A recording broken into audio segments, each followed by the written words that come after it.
Good afternoon. My name is Dawn McKnight, and I'm the Executive Director for the Independent Association of Home Instead Franchisees. On behalf of the association, I would like to welcome you to our next session of our webinar series titled, Are You Throwing Your Marketing Dollars Out the Window? Before we get started, I just have one housekeeping announcement to share with you. Please type all of your questions into the chat, as Emily has built in stopping points to answer questions. Before I hand things over to Emily, I'd like to share some information about her. After building franchises that served 1 million hours of care annually for Home Instead, Emily Isbell recognized the challenges her franchisor faced in providing direct guidance. Motivated by this firsthand experience, she embarked on establishing her own venture, EI and Company, to help solve this problem. This company specializes in co-leadership services tailored for home care business franchisors and franchisees. Emily, now a speaker and consultant, serves as the founder of EI and Company. Functioning as a third-party partner for franchisors, EI and Company actively engages in the operations of franchisees, offering personalized guidance aimed at enhancing profitability. Now I want to hand it over to Emily to begin the presentation. Thank you, Dawn. Thank you guys for being here. I'm very excited to be back at my roots at Home Instead. So to get started, I do want to do a quick housekeeping item, or a couple of housekeeping items. I do prefer, if you can, have your cameras on. That just shows that to me that you all are engaged, we're here, we're present. We're going to pack a lot into this time. I tend to do that. I'm kind of known for giving you information overload, but that's the power of having recordings so you can go back. And so just having you present and engaged is going to really help you keep track and keep up. I want to encourage you to be interactive, like Dawn said in the chat. We're going to take breaks, like she mentioned as well, and kind of dive in deeper for any questions you might have throughout the presentation. And I want to ask that you have a beginner's mind. And what I mean by that is just the understanding that maybe you can learn something even when I'm talking maybe about the most basic principles that you've known for years, whether you've been a Home Instead owner for 20 years, 5 years, or anywhere in between. We like to place our clients into different categories. We consider them either emerging, they're in the younger years of their business, evolving, they're more established, but they haven't quite grown to the larger scale size that they want to be, and established. And so we encourage even you established owners to have that beginner's mind. And then at the end, I just want to call it out. We're going to talk about the Powerhouse Peers program that we offer. And so at the end of all the information that's provided, I do want to at least mention one of the services we offer and our next steps on how you might want to get involved. All right, to introduce you guys, we have Sarah Thompson. She's in the chat. You may know her. She was with Home Instead for many years. She's our recruiting and retention specialist. So as you're engaging in the chat, be sure to engage with her, ask her specific questions. You can direct message her if you want, just to get clarity on something. She's also going to interrupt me. If there's something I say that even she didn't understand, or that somebody brings up in the chat and wants me to repeat, she's gonna come off mute and be sure to get my attention. All right, so I want to start with just telling you a little bit of my story. First of all, I started as a caregiver at Home Instead in 2007. I was 19 years old. I served for 1.5 years. I'm going to keep this story short, by the way, because I have so much to go into, but I do want to share this. I did it for a year and a half, and within the first shift of working with a client at Home Instead, I reached out to the owner and asked to meet with him because I was so interested and encouraged to know that there was a business that you could have that supported seniors, and then it provided jobs and a way to make a living. I also actually submitted an inquiry at Home Instead to be a franchise owner. I'm pretty sure that the fact that I was a 19-year-old with zero money made that go to the trash can pretty quickly. So after meeting with that owner, he took me under his wing and decided to mentor me. And 1.5 years later, I was promoted into the office, and I started in the human resources department, leading caregivers, doing trainings and lots of different other aspects of anything caregiver facing. By the time I within about 3.5, 4 years, we had grown that office from the size of fitting a conference room for caregiver meetings to having to build out an entire training center just to have room for our caregivers at our caregiver meetings. And so it was definitely a time of success. We were able to, I think it was triple our caregiver pool during that time. And then in 2012, when I graduated from college, the owner and I had always had plans that we would purchase another territory, or he would purchase a territory, and I would lead that business, and he would be absent. Whenever we reached out to Home Instead, they weren't the biggest fan of that idea. Real quick, I'm going to show you some goofy pictures. So whenever they said they weren't a fan of that idea, I told the owner, they basically said no to us purchasing him purchasing a territory and me leading it. And I immediately, as he hung up the phone, he reached out to me, told me that. I said, they need to meet me. And so nervous, newly graduated Emily flew to Omaha to meet with the senior leadership team in 2012 to convince them that I wasn't your typical employee, that I was here, I was partnering with the owner to make this happen, and I was going to be just as present as any other owner would be in their local territory. They ended up giving us a chance. And so we purchased the Franklin, Tennessee territory, and I think that they were pretty darn glad that they did that, because we were able to grow that territory tremendously. This is one of the first awards I received. Fast forward, received more awards. Essentially every convention I was on a stage receiving an award, or we were, for our business. Unfortunately, I was living on a diet of Starbucks and McDonald's, and not my most healthy self. So in 2016, even though I continued to receive awards and business continued to grow, I told the owner that I wanted the business I wanted to step out, that I was no longer, I didn't have it in me anymore to keep doing this. We had somebody come in, and I actually toured them around the office and showed them the business and told them the things that were challenges, and encouraged them on what things that would need to be done to improve the operations. And as I went home that night, I realized if I could do it for them, if I could give them these ideas and know that they could do it, why couldn't I do that for me? And so that night, the next morning, it kind of just hit me. Why am I leaving this? Why don't I fix the systems I'm thinking of for this owner to implement and just do it myself?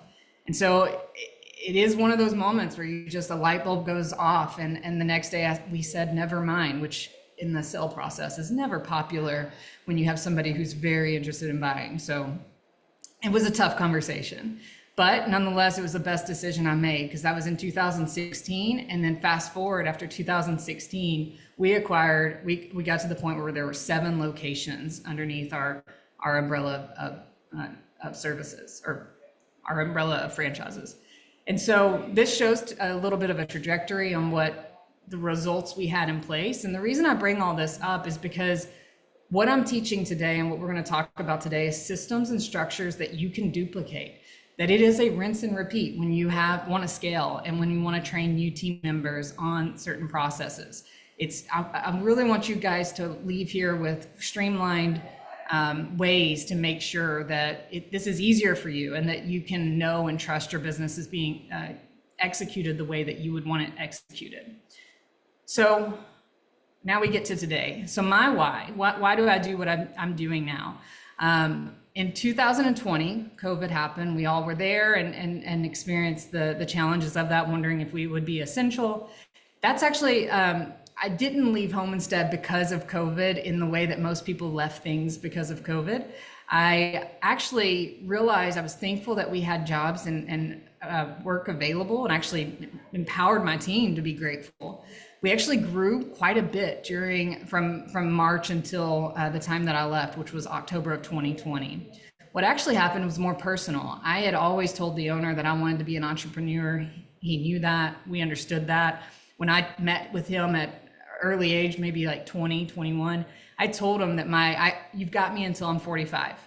And so I gave him a 25-year notice, essentially, at the age of 20. Fast forward to COVID, I realized I may not make it until I'm 45. And so we started this business after I left home and said, after taking a sabbatical and figuring out what I needed and wanted to do. And the reason why was my grandparents and their story. We had a not so great experience with a home instead, and then also had a not so great experience with an independent home care provider. I'm going to move past this though, and just that's my why, and that's what I'm here. And I want to make sure that home insteads and anybody doing home care can create a better experience for the seniors that are like my grandparents.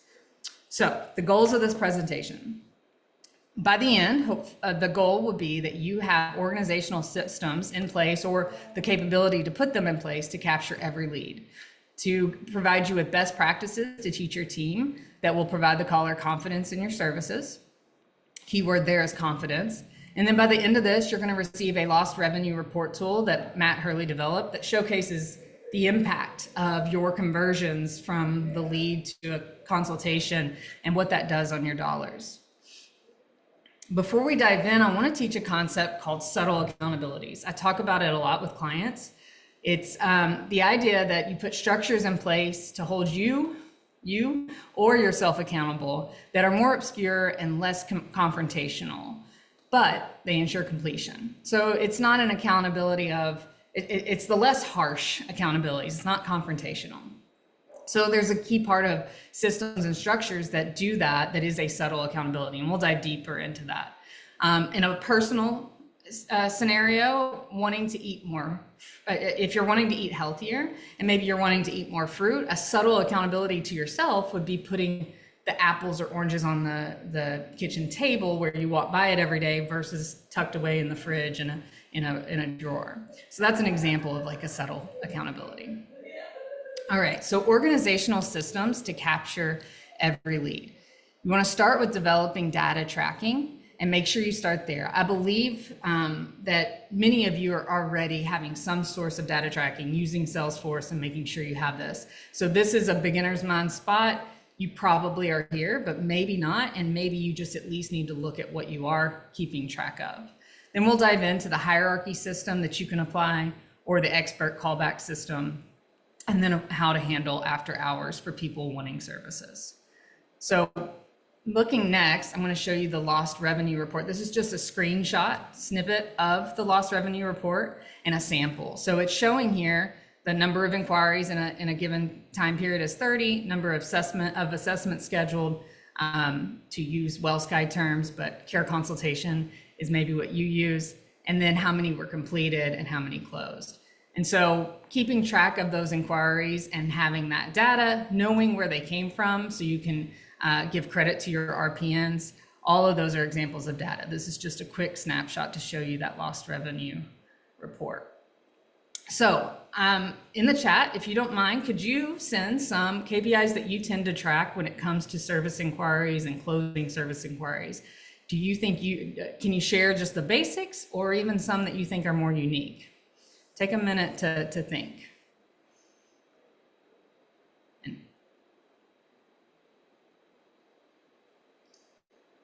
Oh, come on, people are shy. This is a softball, guys. Mindy, do you have one? I'll pick on you.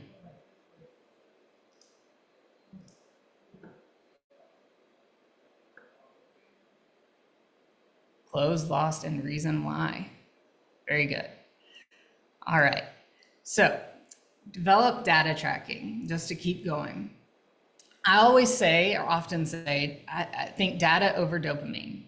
So dopamine is just this nice hit that feels really good. And sometimes we'll make decisions based off of that dopamine, good or bad, the lack of dopamine or a hit of dopamine. And I really try to drive people to understand they need to know their data. It may have, let's say, for example, we're going to get into this more later, but your team member just really knocked it out of the park and closed a 24/7 service inquiry for 24/7 care, that you might be so excited that you want that person to handle all the service inquiries moving forward. But that's a dopamine decision. Just because you're excited in that person's story and what just happened, you need to know the data about that person. So develop data tracking around service inquiries, care consultations scheduled, care consultations completed, clients closed, And then where I'm going with that story is a breakdown per staff member. This is a sample of a monthly report that we used in our businesses and that I provide clients as needed. And you can find it on our website. For the book that I have out, the 24/7 solution, you can download it there. This is just a snapshot of it, and we would track individual team members and know how many did they take during a period. And usually we looked monthly for the most part, but it's tracking it constantly. It was more of a look back monthly.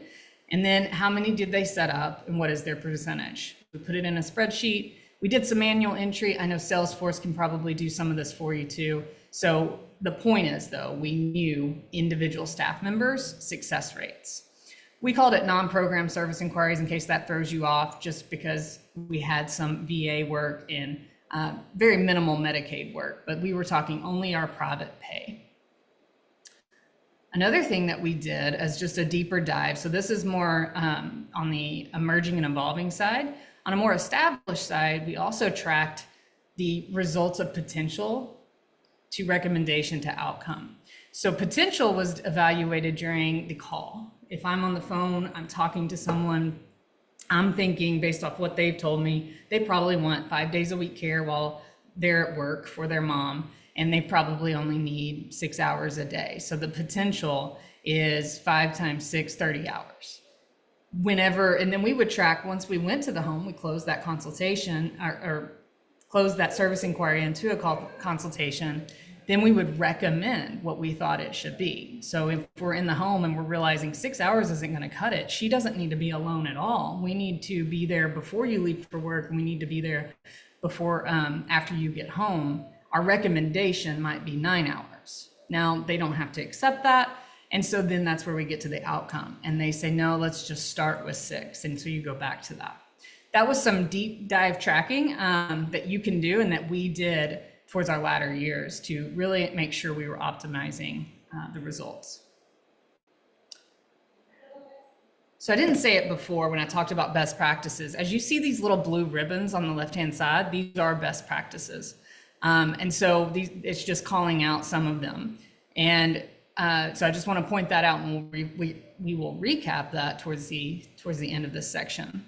So the first thing to do with your team as a subtle accountability for yourself as the leader is schedule a service inquiry training. If you're not doing these on a regular basis, that's going to be your first step. Putting that out there 3 to 4 weeks from now, whenever is convenient and makes sense that you can be sure to get prepared for it, and telling your team is a version of a subtle accountability. You don't have it figured out yet what you're going to do, but saying, hey, on X date, we're going to have a 1-hour meeting to discuss service inquiries. You have just subtly held yourself accountable to making that happen. And now you have a team counting on you for that. So number 2, strongly consider a lunch and learn. I did find having the celebration of food with something like this just made it, everybody let their hair down a little bit as we talked about the challenges and the ways that they could improve in handling service inquiries. Number 3, explain the goals of the training. So I will say in that email that you send out, make sure you explain the goals, that why are we doing the service inquiry training and what matters to you. Now, every owner on here might have a different goal or something that really just, it makes the top of that list. But no matter what, you want to have that in there because that email 2 to 3 weeks, 4 weeks in advance is subtly telling that team member these things matter to you, and we're going to be talking about it in 3 or 4 weeks.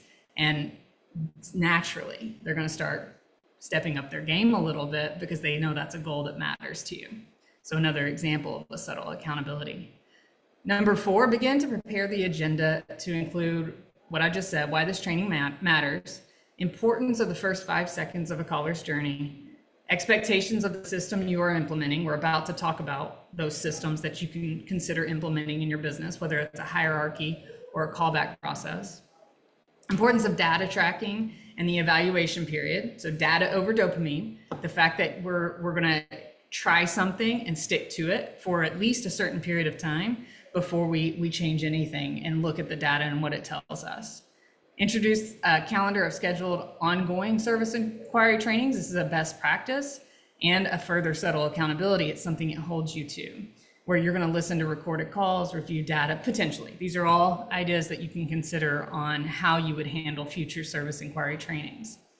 And I would be very careful there. One of the biggest mistakes as a leader you can make, and especially in a 24/7 business like home care, is you don't have time, that you promise something and then, well, here we are again. We had a no call, no show, and we have a work comp case that's really hurting us, and X, Y, and Z is happening. So make sure you only commit to something you really think is feasible, and then do everything to make that happen. So whether that's quarterly, if it's monthly, we at the end, and by end, let me clarify that. For probably the last 5 years, did them monthly, and I really think there was power in that. All right, we're gonna watch a quick video. Hopefully, technology works for me.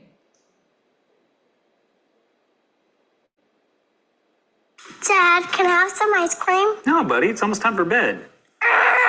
Don't let this happen to you. I'm gonna teach you how to get what you want from your parents. Let's do that again. Dad, I really missed you today. Can we share a bowl of ice cream and talk about our day? Sure, buddy.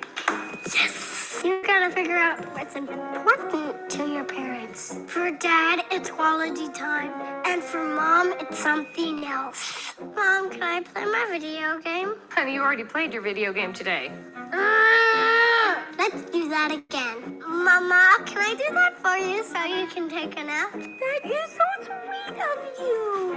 Yes, thank you, honey. Thank you, I love you. And when I'm done, I'll gladly play my video game. Just because it works for me doesn't mean it's gonna work for you. You gotta figure it out yourself. Got it? Got it. Go get it. Hey, Dad, wanna play with fire? What? Beginners.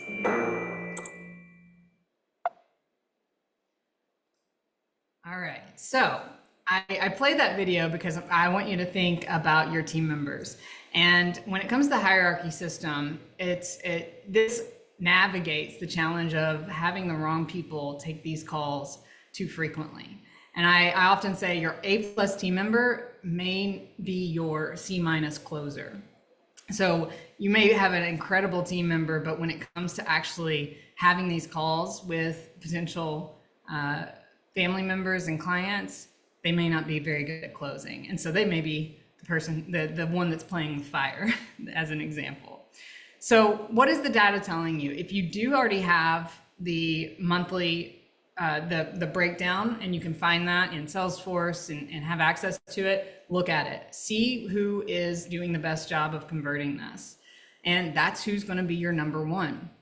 That's who's going to get those calls if the calls come in. And as you do your training with your team, you're going to teach this hierarchy system. And you're going to have an order of the best individuals at the top, and then work your way down. So the next thing is I strongly recommend preparing samples of scripted communication. So when this happens, when you have a hierarchy system, whenever it's the case is that the person answering the call is not necessarily the person who's going to help the caller, you need to prepare and arm your team with tools to ensure the most professional and courteous experience for that caller. And so having sample scripted communication, like, I'm so glad you reached out. I'm going to put you on hold for just a moment so we can provide you the best support possible today. This scripted communication right here is a vague script that people could follow. I'm not sitting here saying things should be scripted and sound rigid and they need to memorize this. But giving these kind of examples and samples for them to have and reflect on can help them do a better job than, sure, hold on just a moment, or can you wait just a second? Anything that's not as professional and courteous that sets that caller up to feel like they called the right place. So that's the next quote here. You've called the right place. I'm going to get you to our team member who can better answer all of your questions. Can you hold one moment? So I think it's best to not suggest who you're going to get them to. That's why I provide these samples, is because you're not saying I'm going to get you to so-and-so, because as soon as that caller, team member puts that caller on hold to get to so-and-so, because it looks and appears they're available, they're not. And so you don't want that caller on the prospect to hear someone else's name and then somebody else pick up the phone. You're automatically losing trust with a caller on such a small detail. So providing and teaching the concept of giving them things that they can say that doesn't overpromise and tell something to a caller that's not the truth. So providing your team, that's what the warm transfers are. Set expectations on undivided attention to the caller. So I have this right here. I don't remember how I heard about this or where it came from, but it's the idea of printing being old fashioned and having a form that you use for inquiries and printing it on a colored form, something that's bright, something that's different. Bright doesn't matter, but it's a color that you don't use for anything else. And so that if you work in an office where nobody has an individual office or few people do, then people know as they walk by, they're going to see that different color and know, oh, they're on a service inquiry call. They need to be left alone. And maybe we need to be a little quieter around the office. So that's just a little hack that I think is helpful. And this is a subtle accountability to your team that you expect them to give undivided attention to that caller. So when it comes to warm transfers, I did dive deeper here. This is not so much the putting on hold part. This is more the warm transfer. I apologize. I mixed the order of that. And so here's an example. Hi, Emily. I have Miss Jones on the phone calling about her mother who has dementia. Her brother lives out of state and she's the only one local. She's looking for help in the mornings while she is at work. This is me telling the initial team member telling the second team member who's on the phone. And so when the second team member picks up the phone, she can quickly say, "Hi, Miss Jones, this is Emily. I understand you are needing support for your mother during the mornings. Can you tell me more about what is going on for your mother?" And so they quickly pick up and the baton is passed. I like using the baton analogy because when the baton was in the initial team member's hand, there's a point where the baton is held by both of them. And so this proves to Miss Jones that the baton was held by both of them for a second and not just tossed or fumbled or dropped. And so this is that, it builds trust for that caller, for Miss Jones to think, oh, I don't have to repeat myself. I think we've all been there. Recently, I was with a friend who was dealing with, I think it was probably Xfinity or Comcast, and trying to get her, she had just moved and she was trying to get her internet set up, and she was passed to 5 different people, and she just had to tell the story over and over again. Now, these callers aren't calling upset with us at all, but yet that experience and that memory is still there with other calls they've made in the past where they have to repeat themselves. So you want to make sure you set up your team to understand warm transfers and set them up for success with making a warm transfer. All right, expert callback system. Before I dive into this, back to the hierarchy, you're evaluating this on a regular basis. Most often, the people at the top stay at the top, but it's very possible you can add to your team and somebody's just outshining in terms of percentages. So 2 words of caution: don't change it too quickly. It could be luck, chance, the fact that the first 3 calls they got was just softball prospects that were going to close no matter what, which I don't want to exaggerate that too much, but it could have been that they were by chance. And so be mindful, because 3 calls taken versus 25 calls taken, and it's 100% versus 70%, that doesn't mean the 100% is better. So keep that in mind. Make sure the data is weighted fairly as best you can. However, don't ignore it. So watch it and keep a pulse on it for a month, 2 months, 3 months, and know that it needs to be introduced to the team that this person is now going to be, the hierarchy has changed and they're going to be on the top of the list and the order has changed. As the owner, you have the right to be within the weeds and be on that list, but you also can choose to be outside of it. I would use awareness of the status of your business. Are you in a tough spot right now and you feel like you need new clients and you need to close these? Then maybe you need to be number 1. Also, evaluate your own results. Maybe you don't. Maybe your team members are actually better at closing these. So be humble in that regard as well. Okay, so the expert callback system. Again, evaluate your data. if there's not any that exist, I would, before implementing this, I would collect data for at least a 1 to 2 week period. Or maybe it needs to be longer in your business based on the number of inquiries you have coming in. Number 2, determine your expert. And then I would encourage you to, number 3, depending on their title, consider giving them a secondary title. They can still be, for example, let's say it's your recruitment coordinator, just is your A+ closer. You notice that, you recognize it, they're just really good at it. Well, being transferred to the recruitment coordinator kind of sounds weird if you're a caller and that title were to be given. So I would encourage giving a secondary title as a kind of like the hat that they'll wear until somebody else gets better percentages or shows up as a better closer. And I like the title of home care expert. And so, for example, if you're doing a warm transfer or talking to the caller, you'd say, Ms. Jones, I'm so glad you called today. I'm going to get you to Susie. She's our home care expert, and she's going to help you with everything that you need. That's if Susie's available. If Susie's not available, then you would do the callback system that we talk about here. And so in that case, it would say, Ms. Jones, Susie is our home care expert. She's the one that can help answer any questions you have and make sure and set you up for success. I'm so glad you called today. Here's what I'm going to do. And then you follow this process and do a callback process. And so I will tell you, based on the years that we did, that I was in the business, 10 of those years, if not more, we did the hierarchy. It worked very well. It continued to work well. It actually wasn't a broken system. What actually happened is once we had multiple locations, we decided to centralize to the person doing inquiries for all 7 locations was the same expert.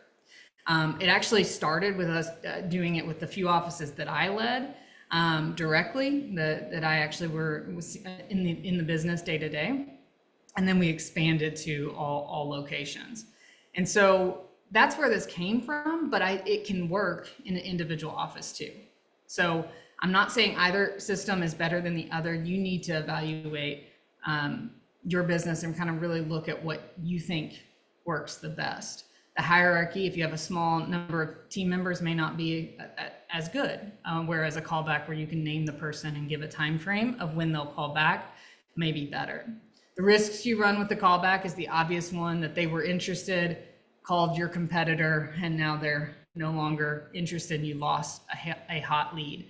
That is something to consider. I will tell you that we did not find a major shift in data when it came from doing a hierarchy to doing a callback. And I think a key part of that was the relief we provided when we said, Susie, our home care expert, is going to call you back. She is going to be like, it was a part of that way we handled that call in the system we set up with our team. Now, similar to the service inquiry form, if they are handling them directly, I would do a similar standout callback form that's on a different bright colored paper, because if you're doing it this way, you would have that option. I do believe, and I want to point out, didn't say it before, old-fashioned pen and paper is okay, if not really encouraged. For a caller's experience, you do not want to sound like a telemarketer or a customer complaint representative at Xfinity or Comcast who's just typing and just kind of halfway listening is what it feels like. Doesn't mean you're not, it just has that feeling. So to relate to the caller, it's better to have sounds not heard and just be fully dedicated and focusing on that form. Now that information does need to go into your software, of course. You need to track it. It does not need to be, filed away and collecting dust. So it's a both and. Now, number 2, it says here under the creating the form and callback email template. The form and the template would need to include the caller's name, the service recipient relationship to caller. So is it their mom? Is it their daughter? Brief synopsis of needs, best time to call back, and best phone number and email. So brief synopsis of needs. This is where we found had a lot of learning curves. When we implemented the callback process, callers would still, or team members would still want to get the whole story, or just like, they just felt bad interrupting the caller who's just unloading their story. And we know, I would say, at least for us, 70% of calls, they just started talking and telling and kind of letting it all out because they finally called a place who is supposed to help them. And that's something I also haven't said yet that I want to point out. We have got to remember how vulnerable these callers are and stop for a second and put ourselves in empathy of that situation. This is just a Tuesday for us, but this is the first time they've possibly ever made this phone call. And so we really have to remember how scared, how vulnerable, naive, all of that they are, and really hold them and embrace them with compassion and support. And that's something you don't want to forget to share with your team as you're conducting your service inquiry trainings with them. So back to the brief synopsis, they are unloading. They're telling this whole story about how their brother's out of state and everything else is going on. I always recommend, and I always taught my team to find the best moment that they took a breath and ask them and ask for a pause. So what I mean by that is as they're unloading, as soon as they take a breath, say, I am so glad you called. Some sort of affirmation to let them know they called the right place, but finally pipe in so that you're not interrupting and saying, hey, stop talking. I need to talk for a second. Hopefully nobody would do that.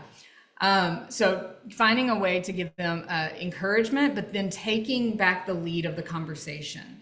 And so how to do that is to give that confirmation that they've called the right place and say, we are here to help. Here's what we're going to do. I'm going to get you to Susie. She's our home care expert, and she can guide you on and answer all your questions on how our services work and how we can help you. Quickly do that. And so I don't encourage your team members to dig and ask multiple questions at this point, and try to pause them as soon as they take a breath so that from the caller's experience, they're not triggered to have to retell their story, because as soon as they get to Susie, they're going to have to start over, and that can frustrate someone, even if it's not consciously. It could be subconsciously. And so finding the time to call back, getting that, you can do time frame within the next 1 to 2 hours. I would agree with your team what that should be. It shouldn't be 15 minutes. You're setting yourself up for failure because you don't know that the next person, that Susie, will be available in 15 minutes. So pick a time that you know Susie will be available, so you don't overpromise and underdeliver. Let's see. Then on number 5, set realistic expectations and place them boldly in the templates, and consider a checklist. So on this form that you have that has that template, find out the caller's name, service recipient relationship. And I messed up here, and let me add, I'm just going to call it out. There should be on this template the way they heard about Home Instead. You need to get that on the front end. So this is a typo. Red alert. Make sure you get that on there. Do not miss that. That should happen on the initial call. And so then back to the form, having a checklist that they did it. Now this is up to you to decide. You can email. First of all, the checklist I believe you need to do is have it on paper format, and then the email template, and you have a subject line that you decide is what it should be. Service inquiry, urgent, something that just calls attention to Susie to know it's not just a everyday email. And then also copying you as the owner. So you have a pulse, and you can follow up with Susie later and ask her how it went. Also having this paper form, another idea you can have, you don't have to, it's up to you. These are all your decisions, but you could put that form on the person's desk. If they don't work inside an office, they work remotely, that won't work. But if they're in the office, it's a very easy, just natural, like I'm going to do this, and then I'm going to do this. This is what I do every time I get a service inquiry, and I have a checklist right here saying I put it on that person's desk. So when they sit and come back to their office, it'd be hard to miss if they came in there. And then of course, even further than that, you can send a text or an instant message. That's for you to decide. The importance is you don't want to miss it. Okay, so handling after hours. I'm throwing a lot at you, and then we're going to do questions next to get clarity on anything we've already talked about. Handling after hours, you want to determine your system for after hours. Is it the on-call supervisor? Is it an expert callback with a separate on-call rotation where you have maybe your top 2 or 3 in a special rotation? That's a lot to manage. if you have especially if you have a small team, you don't have really the bandwidth for that. But a larger size team, maybe that is your marketers who would hopefully be pretty good at sales. And then, or do you just wait till Monday? You do a call back and then we'll follow up with you on Monday. Definitely don't recommend that. That doesn't really meet the person who's anxious, scared, and vulnerable with much compassion or empathy for their situation. But it is a choice you can make. And then number 2, communicate clear expectations to your team and training them on the expectations you have. All right, I'm throwing a lot at you, and then next we're going to talk best practices. So I want to pause, and this is systems. So what questions do we maybe have? Sarah, do you have any clarifying points that maybe you noticed we missed? I don't think so. I think we're good. Okay. Any questions in the chat from what we talked about? Why this wouldn't work for you, maybe? Let's kind of dissect an example. And it's okay if not. Hey, Emily, this is Mindy. I just wanted to say I really like your to-do checklist on the forms. We do that quite a bit, like on our interview forms, but I don't think we've done it on our inquiry forms. And it just makes it impossible to fail because it's so easy to follow. So especially if you're filling in because somebody is off that day, if you're filling in for an interview, it's so easy to see, oh, did I do this? Did I do that? And so it works extremely well. Exactly. And I think we want to assume, oh, they'll do that. Like that's a common thought I have, but we can't assume that they'll do that. We need those structures in place because even we might make that mistake. All right, we're going to move forward then. So best practices, just a recap of the previously discussed best practices, subtle accountabilities, just what a checklist is a good example of that. Combine service inquiry trainings with Lunch and Learn, create a calendar of ongoing service inquiry trainings, committing yourself as a leader to make sure that they're constantly prepared for additional calls, using pen and paper with technology and having a specially colored form, and using checklists to be more direct. All right.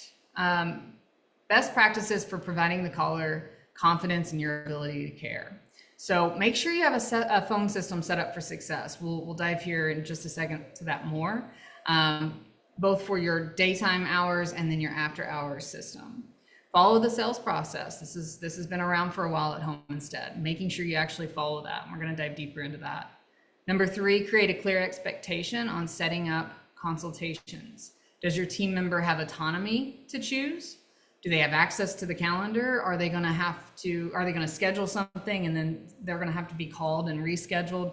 What is your surefire way to make sure that the client, the family member, the caller just knows that they're taken care of? The last thing you want is for that to be fumbled through and feel like, well, maybe they aren't as organized. And what happens if I need somebody on a Saturday or last minute or anything? You just don't want to give them anything for them to have insecurity about your ability to execute on care. All right, so we're going to listen to this recording. This is pulled from like 2010, a long time ago. I want us in the chat to think about, after I play the recording, and I might pause it halfway, a portion of the way through, what went well for this caller, what did not go so well, and what would you recommend to be done differently. So here we go. Oh, sorry, I clicked too much.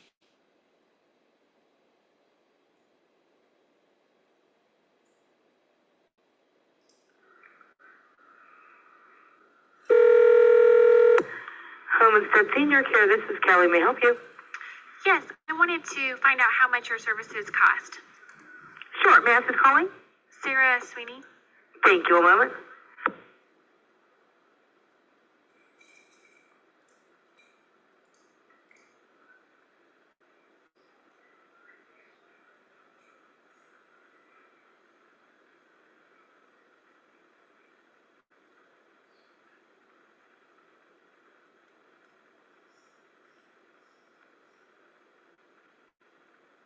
Hi, this is Carol. How may I help you? Yes, I wanted to get some information on how much your services cost. It depends on what you need. Okay. Can Can you fill me in a little bit? Well, I'm looking to get some help for my grandfather. Okay. He is having some pretty severe problems, and we're looking at trying to get him into an assisted living facility, but I was told that you guys might be able to help out in the interim. Okay. First of all, what area of town does he live in? He lives in Oakland. Oakland, okay. Yeah. I just wanted to make sure you were with the right office because each office has a little different pricing structure. Okay. We have two different rates, and it's based on what his needs are. If he requires somebody to assist him with bathing, dressing, grooming, toileting, those kinds of things, we would send a personal care assistant, and that's $21 an hour, which includes everything from it includes meals, housework, laundry, shopping, errands, transportation to appointments, medication reminders, Okay. all those things. The price also includes the caregivers are insured, bonded, covered with workers' compensation. They're trained, supervised. We handle all of the billing and payroll through the office, so there's no reason to pay the caregiver directly. Okay. The other type services we have is what is called caregiver services, and it includes everything except the hands-on personal care, and that's at $19 an hour. Okay. Is that about the typical rate that these services run? Or? For employees, for companies that have employees, there's another business structure that's called a registry, Okay. which the caregivers are not employees. They're independent contractors.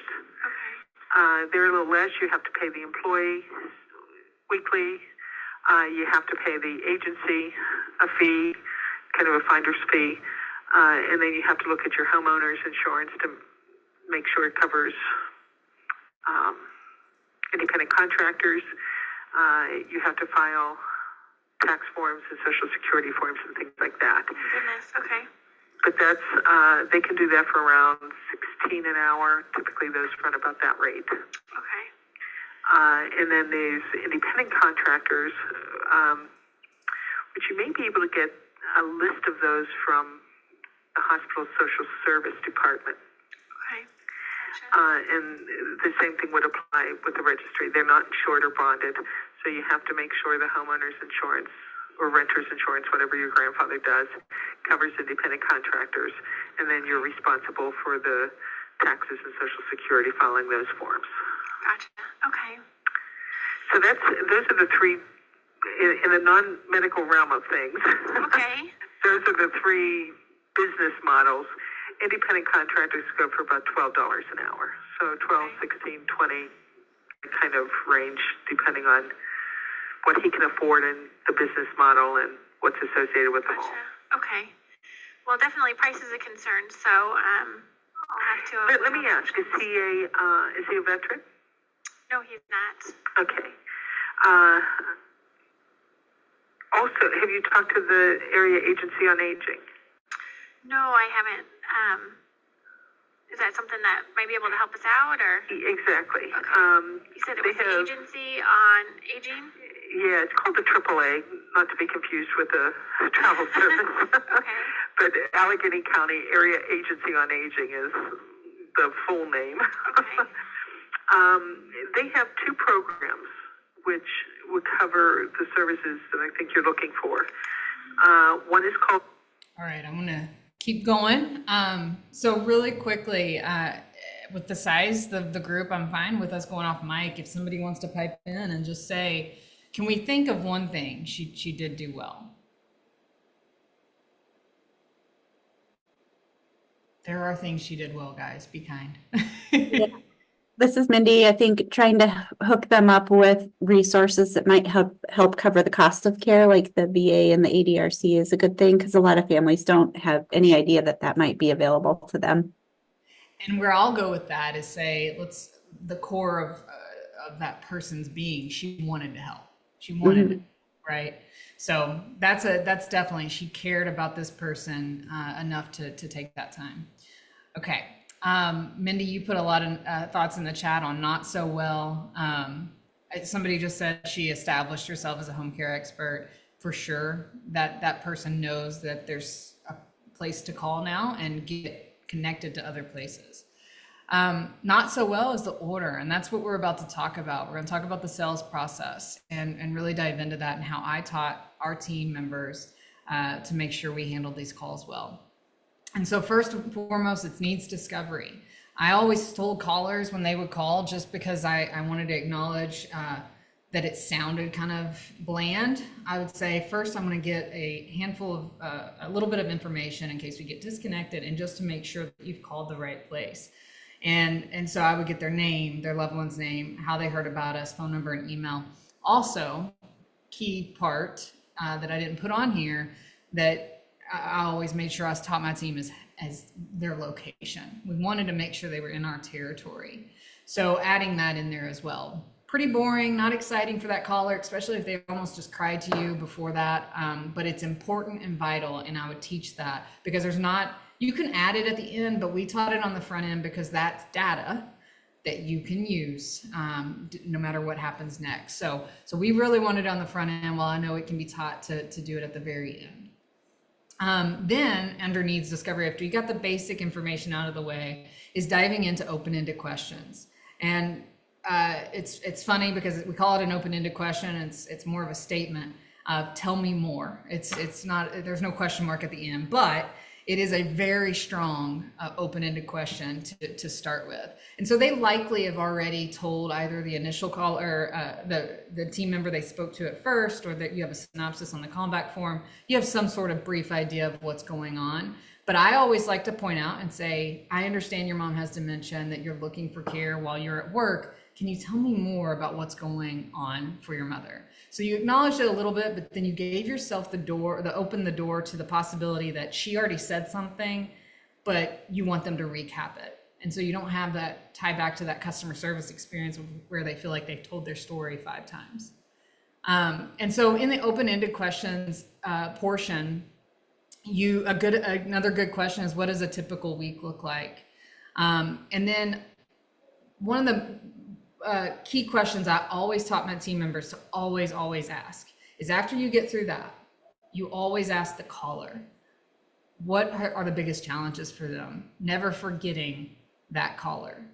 It's very easy to stay focused on what's the plan of care for this client, and so you just think about the client, but the caller is who's being vulnerable right now, who's scared, who's reaching out. So you need to have that moment to connect with the caller.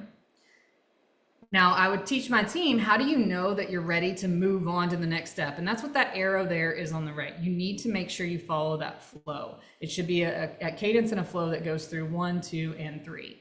And the answer to how you know you can move on is, the best way I always put it was, could you fumble through a shift with this client based on what you've learned? And this was our structure, because we didn't need to know. We didn't want a 60-minute phone call assessment.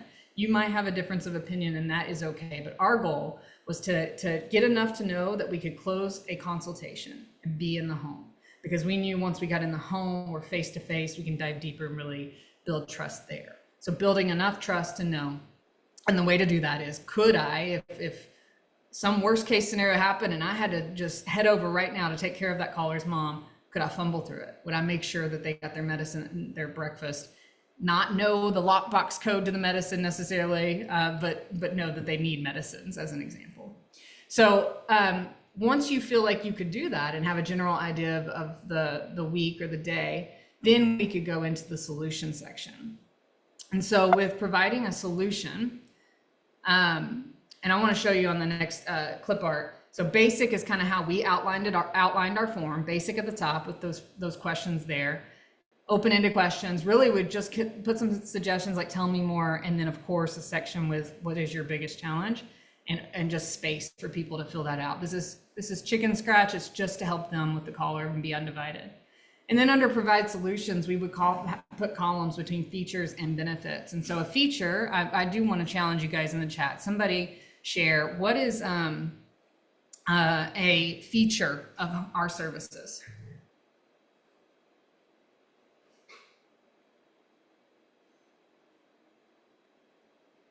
Okay. Sarah, I'm going to challenge you. Do you know this answer?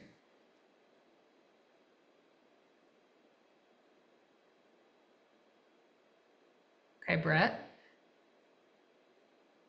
Thank you. I'm going to get a few more before I elaborate a little bit.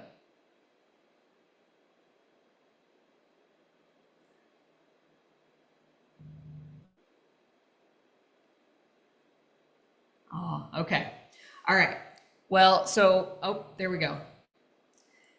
So the qualified caregivers, so I'm going to dissect each one of these. And so I'm going to pick on the people who actually participated. Sorry for being picked on. So Mindy, fascinating choice with saying reliability.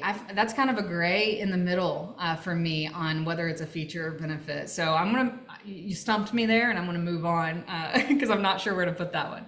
So David, allow family members to be family instead of caregivers. That is actually a benefit. That is a benefit.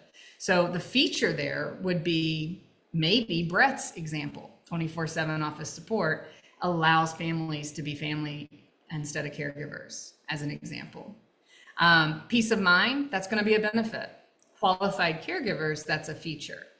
And so what happens a lot, I'm glad to see benefits listed here because that's often missed. And I will, again, back to what Mindy and I just talked about a second ago with subtle accountabilities and checklists, that you might not necessarily be able to put this in checklists, but this format on the clip art here can help.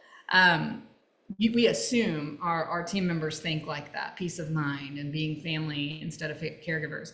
But the reality is a lot of our staff are thinking like that last call we just listened to and really focused on the features and things. Like that person was focused more on rate features and things to do for that senior to pay for services. And so when you're talking to a caller, another thing that I teach my team members is you're not trying to sell a minivan to someone who wants a Corvette. So just because the minivan can do all these things and have all these features, and you can watch, they don't really do this anymore with minivans, but you had DVD players, like all these things that you could do in a minivan. If somebody wants a Corvette, they just want a Corvette. They want 2 seats and to go fast. So all these other features you're talking about and things for the family really don't apply. And so a lot of our team members get lost in the features. And so we want to make sure that they pull the most important features. Joe, those are great, great features, the med reminders especially. We want to pull the ones that they say just keep coming up during that initial needs discovery. And then we want to elaborate on the benefit for that. We don't want to talk about the DVD player in the minivan if they talked about the fact that they wanted OnStar safety. We wouldn't give a benefit to the DVD players to that caller, to use that example. All right, so then I'm going to keep going. I know we're tight on time, but I am going to keep going, try to quickly. So next, I want to talk about, again, the flow and the cadence. If you have to see yourself going back to needs discovery, you didn't find out enough information, and that's an opportunity to teach and work with your team members to make sure that they don't get to the benefits and realize, actually, I don't even know if this would be a benefit for them, but I'm going to say it because it typically is. They should get through that, but they should learn from that for next time to make sure that they are getting features that can be applied. Going back to this form really quick, if they don't have any feature listed, they don't have enough information on what that caller needs. Okay, so key to flow and cadence. Then a big one here is getting the care consultation closed. And so having an assumptive close. This is true in all aspects of leadership and working with people, whether you're a leader or not. Assumptive closes need to happen everywhere to get things done. And so with the assumptive close here, the example is we can do tomorrow at 1 or Friday at 4.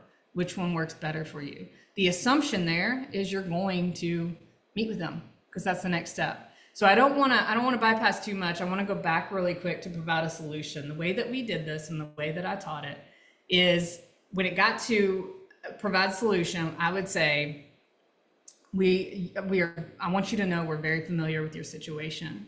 We have many clients who have needed this type of care, and the fact that you're needing medication reminders in the morning so you can go to work and have peace of mind knowing she's cared for and her medicine isn't mismanaged is exactly what we can do for you. Deep breath, quick breath. The way our services work is that we charge by the hour and then you can go into how your services work, whatever you want to do. Some owners don't want to share rates, some do. So that's for you to decide. The point is the cadence, the fact that I went from provide solution, took a quick breath. I didn't ask them, does that make sense? Or does that sound good? I didn't provide any insecurity to wonder if it should sound good. I know it sounds good because it's what they told me they needed. And so quick breath, the way our services work is that we charge whatever the case might be.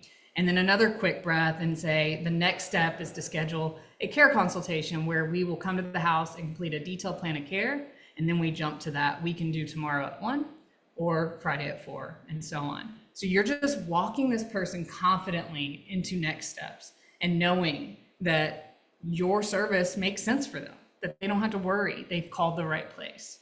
From a Matt Manelli training back a long time ago, I remember him saying on stage saying, if not this, so if they say no to that meeting, then he said, why not say to them, if not this, what are you going to do? And forcing them to kind of pause. And that will get you an understanding of what they're objecting. Are they objecting the money, the cost? Are they objecting the fact that a sister doesn't really feel like this is needed?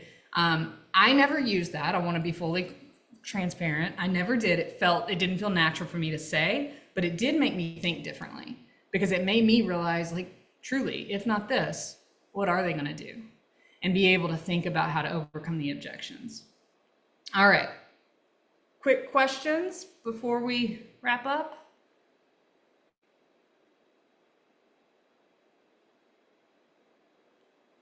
All right. I'm going to skip this. I want to tell you guys just a little bit about us and some of the things that we do, and then we will, I told you it was a lot of information today, and hopefully you took a few nuggets from each one. So we have a team of experts. We've actually added to the team since this slide was made, so we need to add that person in here. But we have many years of experience, and our goal is to surround home care owners to support them. We have one-on-one services under the form of co-leadership, and Dawn mentioned that in the beginning. We have our version, a much better version, I'll say, because I can speak from experience, hands-on knowledge, of Performax, which is Powerhouse Peers, and it's adapted from the KPIs I used in our businesses, and just a handful of other things. And then on the bottom of that list is Tuesday Takeaways, which is just a weekly subscription with 2 takeaways that you can get emailed to you on ways to improve your operations, short little hacks and things to implement fairly simply. So in order to receive the copy of the Lost Revenue Report tool and really start to play with your numbers and find out how much this is costing you when you don't convert those leads, click on this link, take the picture of the QR code, however you want to do it, complete this survey, and fill out the information there to get that. We are going to be we are hosting a Powerhouse Peers informational meeting on August 7th at 2 p.m. Central. This is where you can invite your friends to this is just you learning about Powerhouse Peers, what we do differently than Performax, what we're able to do simply just because we are not your franchisor. That's part of the reason I wanted to do something like this, is some of my personal experiences that no matter who the franchisor is, they legally just can't do some of the things that we can do to help support you. And so we're going to dive into that on August 7th, and it's an open forum to ask questions and get to know it and see if it makes sense for you and your business. So fill out this survey and then let us know what you might be interested in, Lost Revenue Report and so on, and we'll make sure to get that to you in the next week or two. I will tell you, Matt is on vacation enjoying the mountains in Colorado right now. So when he gets back, he's going to help make sure you get that Lost Revenue Report tool sent to you, and you can ask him any clarifying questions in the process. All right, I took too long, Dawn. I apologize. I just wanted to make sure I gave you all as much as I could. Oh, that's awesome. That was amazing information. And I don't see any more questions in the chat, so I'm just going to go ahead and thank Emily for her time, spending her time with us today, sharing her knowledge and expertise. I can see how valuable this can be for everybody's business. I want to thank everybody who attended today. Really appreciate you taking the time out, and thanks, Mindy, for chiming in, doing a little presenting yourself. Did you want to say any last words before I sign off? I would love to. Emily is very humble, so I will sing her praises for her. We hired Emily in February, and we went through the initial assessment, and then we decided to sign up for monthly consultation support with her. And to say that the experience has been phenomenal would be an understatement. Just some of the changes that we've made have been very big, but some are very, very small, but all of them have had significant impacts. And to kind of give you an example, we had 18% growth last year before we hired Emily, which I thought was amazing. But this year, if things continue the way they're going, we're going to be close to 70% growth. And that, I think, in large part is to some of the changes that we've made with Emily, both big and small. And we're having way more fun than we ever had before, even though we're twice the size this year. And I can't thank her enough. So I strongly encourage you to check out the option with her. I'm going to be participating in the Powerhouse Peer, so I would strongly encourage you to check that out and go to the info meeting. But Emily has successfully found a way to combine home care with lean manufacturing and Six Sigma and eMyth Demystified, all these amazing business tools she has wrapped into one. And it's very easy to implement, and it's just so much fun to see how to scale your business and have fun doing it. So thank you, Emily. And I strongly encourage you guys to check her out more. Well, having more fun and making more money, that sounds like a wonderful combination. So yeah, and I'm happy to share. Maybe we should share this information out on the blog. So between Mindy and myself, we can get this out there. If you want to send me a little bit of send me some copy, I'll get that out there for the Powerhouse Peers informational meeting, and maybe we can get more people participating. So again, thanks to everybody, and hope everybody has a great rest of your day, and we'll see you on the next webinar. Thank you.